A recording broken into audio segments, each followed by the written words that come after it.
Hi, I'm Tony Filippone, Amazon bestselling author of Financial Planning for the Not Yet Wealthy, and also the author of How to Have a Happy and Stress-Free Retirement. So I'm here to talk to you today about a question that I get all the time, probably a couple times a week. At what age should I take Social Security benefits? Very complicated question, very difficult question to answer for sure. So we're going to look into this today. And first step is we need to understand what's called the break even. To break even or not break even. And you're probably wondering, what does that even mean? Or some of you may have heard about the break even before, but we're going to cover it briefly here because it has a lot to do with how to answer this question. So the break even works like this. If you're age 62, and that's the red line, you're going to see that that represents taking Social Security early.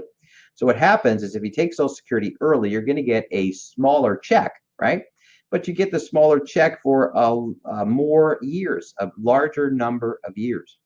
Now let's take the opposite. Let's say we didn't retire at full retirement age. Let's say we went even past that, and we retire at uh, age 70. That's called a delayed retirement election at age 70, and we take it later in life. We are going to get a bigger check. But the problem is we're going to get that for less years. We're giving up all of this income between where the red line starts and where the green line starts, right? So we get a bigger check, but for less years. Now, if we're not healthy, then we're probably going to want to take uh, it at the earlier years. And if we're super healthy and going to live a long time, we might want to take it when? That's right, at the later year. Now, let's look at how this works, this break even works. Well, see this age 80 here, right at about age 78 to age 80, all of that kind of converges, right? And you see all the lines kind of line up. What does that mean? Well, what they're saying is right at that point, that's called the break even, meaning if whether we elected it at 62 or 66 full retirement age or 70 delayed retirement, didn't matter. By that point, we would have gotten the same money out of the system. It was designed that way. The idea being is if you live to life expectancy, it shouldn't matter if you take it early, take it late. You're going to get about the same amount of money. They were trying to be fair about the amount of money that you get out of the system. Okay, um, so I always say, jokingly when I teach this in retirement planning classes, I say, so as long as you die by age 80, you should be fine. Doesn't really matter. The problem is we don't know what's going to happen, right? When it comes to life expectancy, we can't know. But life expectancy is a big deal when it comes to making this decision. In fact, if you look past age 80, what happens? Well, that the green line, which was kind of lagging the case before age 80, actually ends up ahead, right? Because now you're getting this bigger check, bigger check, bigger check for all those extra years past age 80. You end up getting a lot more money out of the system than the guy who took it at 62, assuming you live a long time. So again, we really have to weigh life expectancy into this decision. The problem with that is most people grossly underestimate their life expectancy. Let me show you what I mean. This is a life expectancy table, and it shows that a male age 65 has got a 50-50 chance of living to age 85, and a woman age 65 has a 50% chance of living to 88. And then if you're married people, for whatever reason, tend to live longer. So if you're married, at least one of you has a 50-50 chance of living to age 92. Well, what does all of that have in common? Well, that means you really have a 50-50 chance of living well beyond break even. So is it wise then to take Social Security early and get less money out of the system? Maybe not. Maybe not. But let's not stop there. Let's take this a step further. Let's look at this a little bit more clearly. This is an example of, this is not everyone. This is an example of maybe a little bit higher wage earner. And if you look right across the middle, you'll see age 66. And that's generally the full retirement age for most people is 66 and some months, right? 2 months, 4 months, depending on what year you were born. So let's say your full retirement age is 66 and your full retirement age benefit is $2,300 a month. That would be considered getting 100% of your money. Well, what happens if you take it early? Well, if you take it early, we're going to call that the penalty zone. Because why? Because you took that money early, you're going to get less money than 100%. You won't get 100% of your payout. If you take it at age 62, you're only going to get 75% of really what you're owed. Because why? Well, because you took it early. So if you do that, Social Security is going to feel bad for you when you hit age 66, and they're going to raise that back up and say, well, hey, you made it to full retirement age. Forget about taking it early. You can have the full benefit now, right? Is that how it works? No, that's not how it works. If you take it at age 62 early, 75% of your benefit, you are stuck at that benefit for the rest of your life. So it's an irrevocable decision. Once you make this decision, you're kind of stuck with it for the rest of your life. So do you think it might be important to get that decision correct? I think so.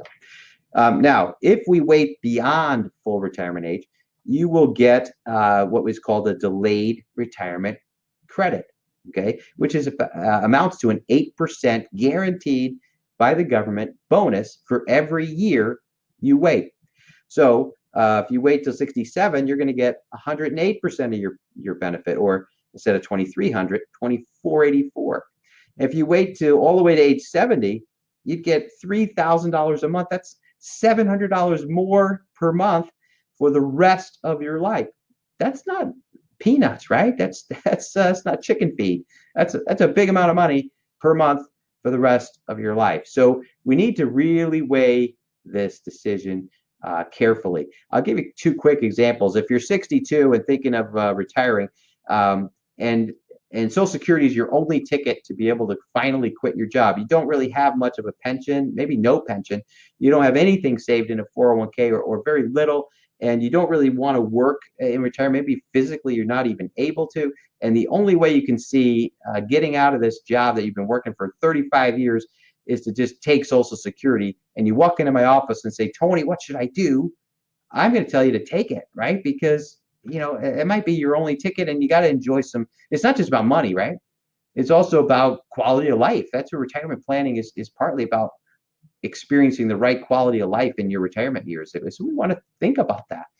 However, the flip side of the coin is a lot of my clients have saved well. That's how they end up in my office. They've saved well. They're trying to figure out what to do going forward and to maximize what they've already accumulated.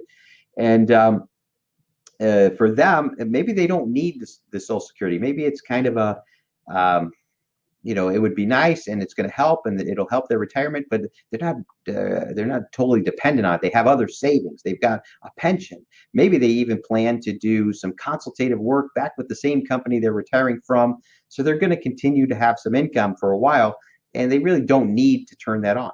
If that's the case, then shouldn't that person at least consider taking advantage of those delayed retirement credits and getting 8% more per year?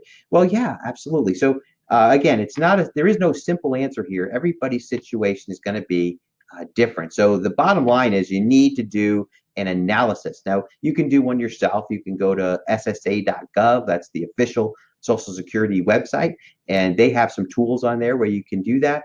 You can buy a Social Security software tool online or find some free ones. Absolutely, those are all viable options. I want to let you know that if you're at least considering working with us, we do this for free, and we have probably one of the best software tools on the market from a PhD who really analyzed the heck out of this decision. And I mean, his tool thinks of everything and can run it multiple ways, and we can run all kinds of tests and really do some critical thinking to see if this is the right, if you're making the right decision for you. So I'd love to share that with you. And we do that for people for free, just kind of so you can see what we do. You get a taste of the kind of work that we do with our clients. At the end of the day, my main job is to grow people's money. That's what I really do. And to make sure that their money lasts throughout retirement, right? But if I didn't help them manage this big decision, this big irrevocable decision that if they get wrong is going to cost them thousands upon thousands of dollars. If I didn't help them through that decision, I don't know, what kind of advisor really would I be? So we absolutely help with this decision in a big way, and we want to let you know, if you do need help on that, please set up a time for us to chat, and we can run through this with you. Even if that's all we ever do, we're happy to do that because we have the software tool. It doesn't cost us more to run 500 people through it than it does one. We pay for the service either way. So we're here to help, and if this could be a way for us to get to chat, come in and let's do an analysis. Or you could go to Social Security and you can let them help you. That's an option, I guess, right? Is it? I don't know. Did you know that they tell their people, don't even help with this, right? They're instructed. People who work for the government are instructed not to give advice. Why? The government doesn't want to be liable for this advice. They're not financial planners. They haven't gone to school for this, and they don't have all the ins and outs and experience to tell you. They'll tell you what you're entitled to, and they'll run you numbers, and they're helpful. But their job is not to really to run an analysis. You need to talk to a professional. You can be a do-it-yourselfer and do it yourself. You're welcome to do that. Or, like I said, you can work with someone like us, and we are happy to run these kind of numbers. So thanks for watching this video. I want to let you know, if you're here watching, also please click on the video, how to avoid going broke in retirement while securing your nest egg. It's about a 10-12 minute video, and it talks about a real risk that most retirees don't even know about. Most advisors and stockbrokers don't even talk about this risk, and yet it's a very real, very serious risk going into retirement. We show you not only how to we not only explain it to you, but show you some simple ways to avoid it. So check that out. It's 10-12 minutes. You'll get a lot out of that video. And again, thanks for watching. Have a great day.